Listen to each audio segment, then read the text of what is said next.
mukhang magkakahigpitan, ano? At saka yung price would depend on the world market. Now, yung pricing mechanism naman, Yes, oo. we have established a pricing mechanism that it is based on the sabi niyo yung Platts or sa Brent price, the world market. Yun ang sinusunod natin. Doon tayo nag-benchmark ng price that we implement in the country.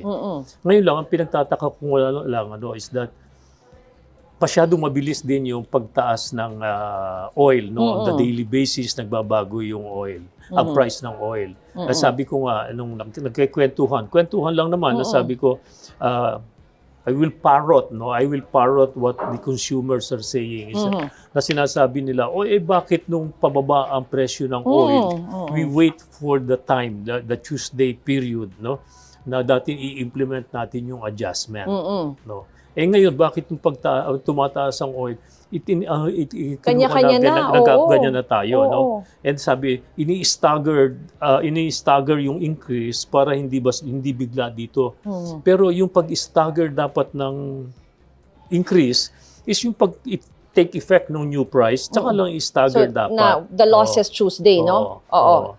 So, dapat after Tuesday, doon mo pa lang. Dapat lang gano'n, no? Hindi That was the uunahan. practice before, Hindi no? uunahan. Na bago ngayon. Oo. And I think kailangan itong ipaliwanag. Bakit nagkagano? Siyempre, mahal ang replacement product. Mahal ang replacement product. But that has been the policy or the rules that was being implemented then. Then dapat. Yun nga, sir, yung dapat din ipaliwanag. Pinaparot ko lang naman. Yung dapat din ipaliwanag na bakit daw may stock naman, di ba? Yung mga oil companies, bakit agad-agad nagtataas? Kasi nga yung binabanggit nyo na replacement kasi yun. Replacement. Yun ang sinusunod na presyohan. Magre-replace sila, mataas na. Pero ganun din yun eh. No, it will catch up. Dapat magbabalance. You remember during the pandemic, at saka yung 2019, yung sa Aramco, ng binomba, ganun din, no? So nagkaroon ng pagtaas ng presyo.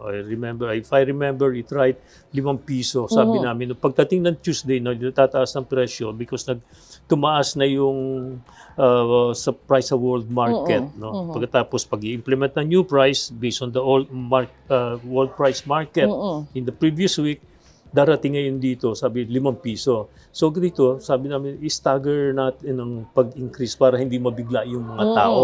So, yun, ginawa naman ng industry player yun. So, yun ang ibig ko sabihin na gano'n. No?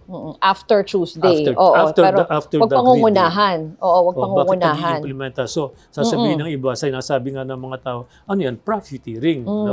Profiteering. So, medyo,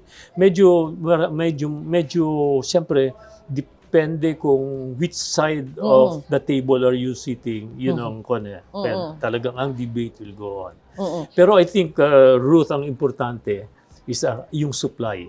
Yes. Meron tayong supply. Sasabihin ng mga mamamayan hindi na bali mo ng mahal, basta may supply tayo. That is what we have to assure.